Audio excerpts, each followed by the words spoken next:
Okay. Let's see if this all get a blank screen here. Yay. Okay. You're gonna scream? What? Why? Oh, okay. All right. Well, we're taping right now, so. Okay. I thought you said I was gonna scream. No. Okay. All right. Don't write this down. Let's get start to the video. This is a one sample test. We're doing two sample, but I just wanted to remind you because I am finishing up the grading of that last quiz. And some of all y'all don't know what you're doing.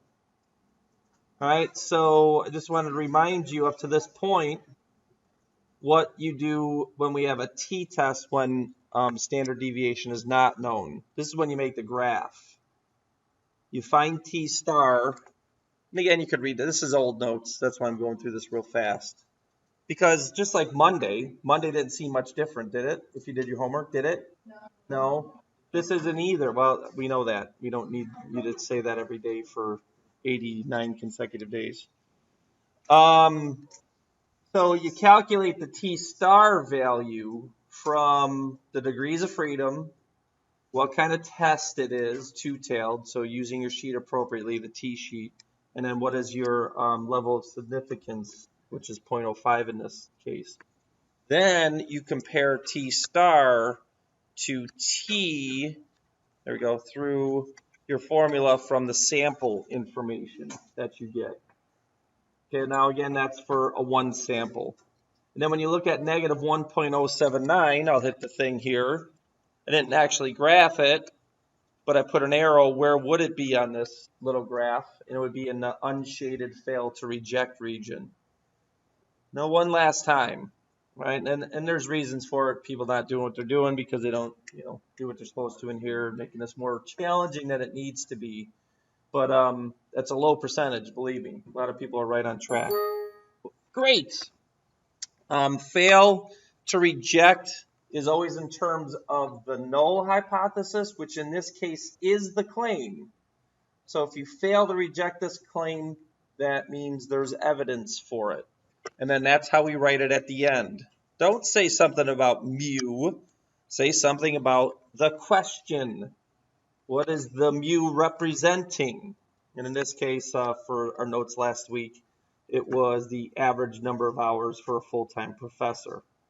There is evidence to support that it is equal to, or it is 11 per week.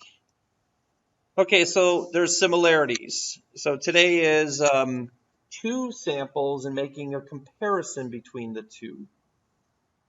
And again, it is a T because the standard deviation of the population is not known.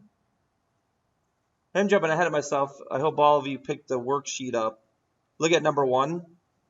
What are you going to have to do? Type in your calculator one variable statistics. Look at number 4. It's a bigger one.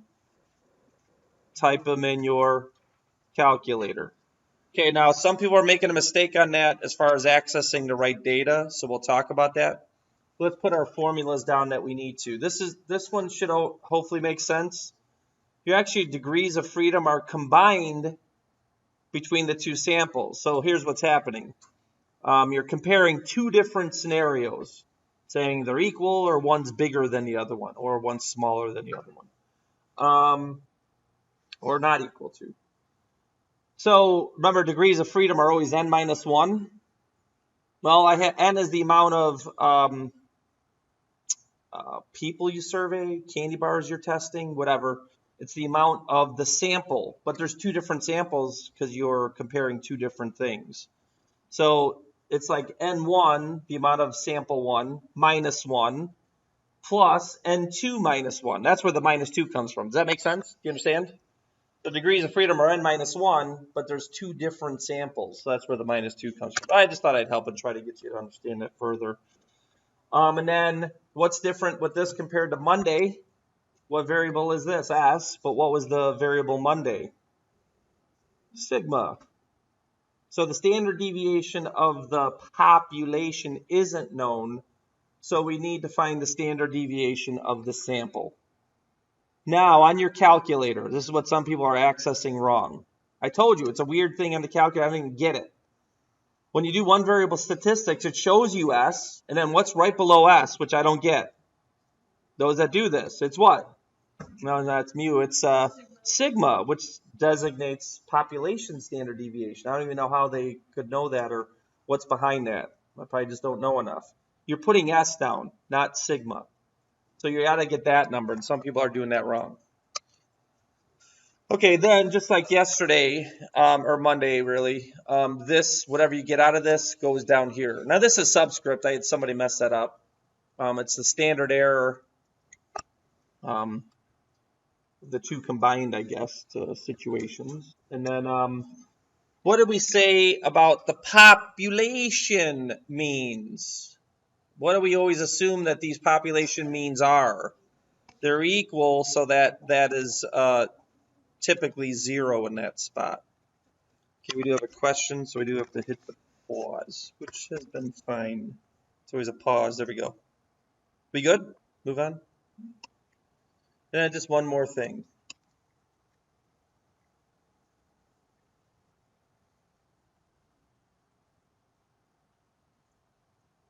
Your 5 steps.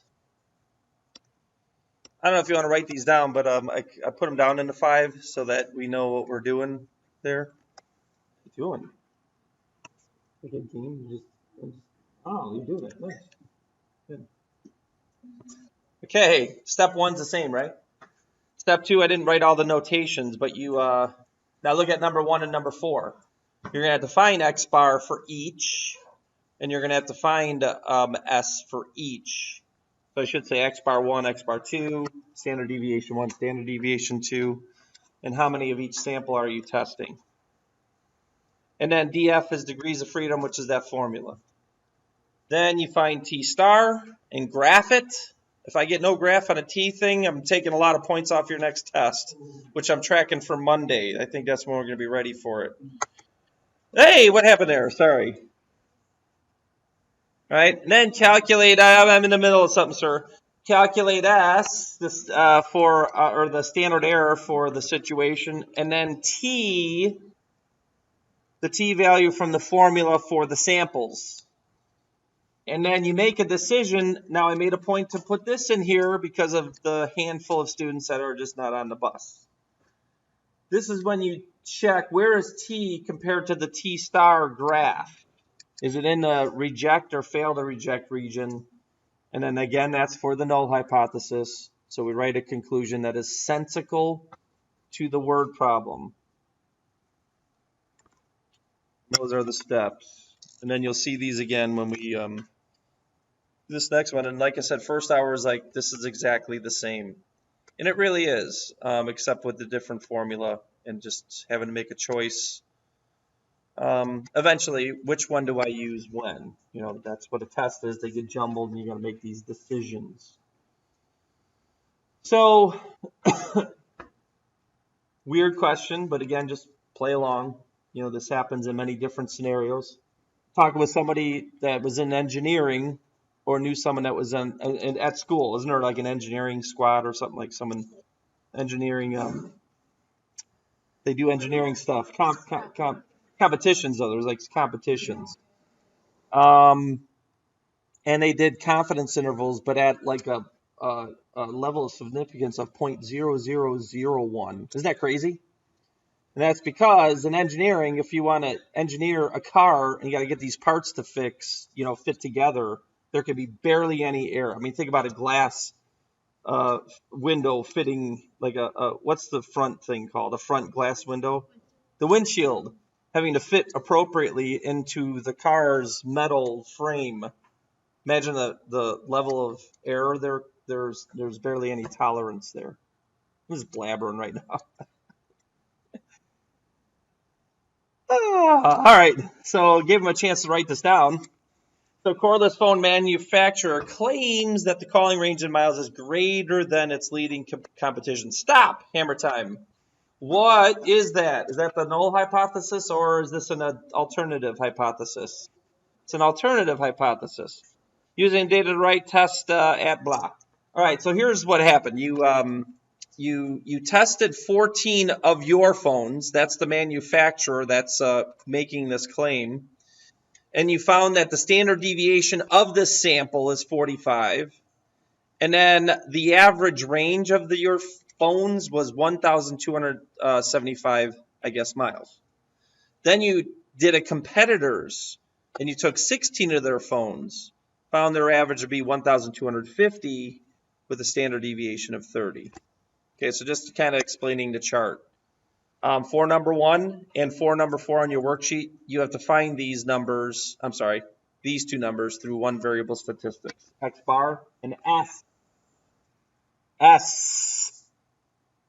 Not the sigma, S. Okay. Right-tailed, left-tailed, what is it?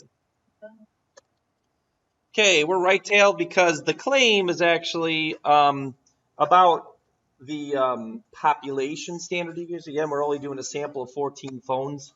This company may sell 1 million of them. You know, it's not really a big sample size, but so the claim is that their range is greater than their clients, and that is listed first. So that's what we got to make sure we have that work in our formula appropriately. And then this actually, talking to someone that is in AP Phys or AP Statistics, they usually make this just equal. It's equal or it's greater. But you can put less than or equal to, that's fine. What I'm going over, though, is why is that part in the formula 0? Because usually the null hypothesis is they're equal. Then usually your claim is one's bigger than the other, one's smaller than the other, or one's not equal to the other.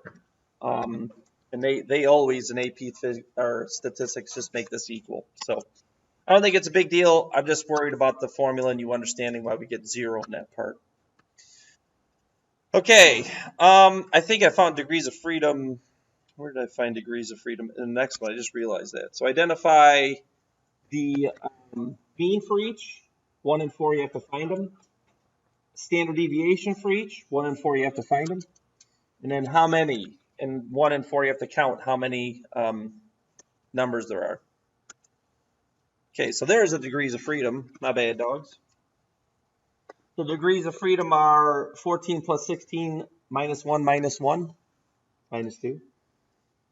And then looking at 28, row 28, 0.05, right, on the one-tailed column, correct? Anyone know what I'm talking about? On your T-sheet, you should get 1.701. So what you do is you graph that, and I put that over here. Had it ahead of time, and then the graph fit in there. What this is saying is this separates the reject to fail reject regions for the null hypothesis.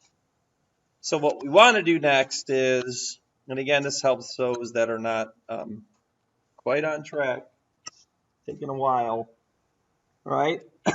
We want to find the standard error. So using that formula. And then that goes into the bottom of finding t. So this goes down here. Watch out on rounding. Probably shouldn't round. You should probably keep this saved in your calculator. And then this minus this divided by that. There were some major calculator rounding errors that changed a question when you rounded it appropriately to fail to reject. When if you would have put the thing full out, it would have been a reject. Did anyone just hear that? Okay. That's all you heard. You heard 2 words. Now he's blowing his nose. Take that right out of your hand. You didn't earn that. All right, I don't know. I don't know what's going on.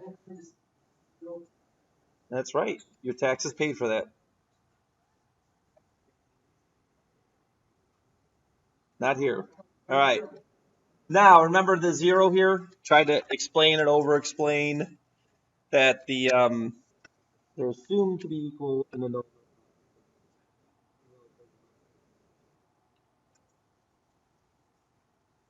Some people have been asking about the order. We're comparing the manufacturers to another competitor. The manufacturer is first then, okay? That is the X bar 1 and mu 1. So they should be first in the T formula as well. That gives you a positive T value, which actually barely falls in the shaded region, right? Right? right? I didn't put an arrow for this, but here's 1.701. Here's 1.764. And again, this is just talking about deviations to the right of 0. So it's in the reject region, and now we go back to the question. This means we reject the null hypothesis. Can come up with the words. That's a fail to reject this, then, is the way you can look at it, which means there's a support for this, and that is the claim. And then if you can't write this sentence, I've been mean all day long, man. I don't know, or woman, or whatever. You got to write in terms of the question, not in terms of mu or, in some less than, greater than, or equal sign. Write it in sentence format. So there is sufficient evidence to indicate what these people said, that the manufacturer calling range is greater than their competitor. And that's how you do it. Okay? All right. I got to do my old closing thing before I pull this back up, so just be patient.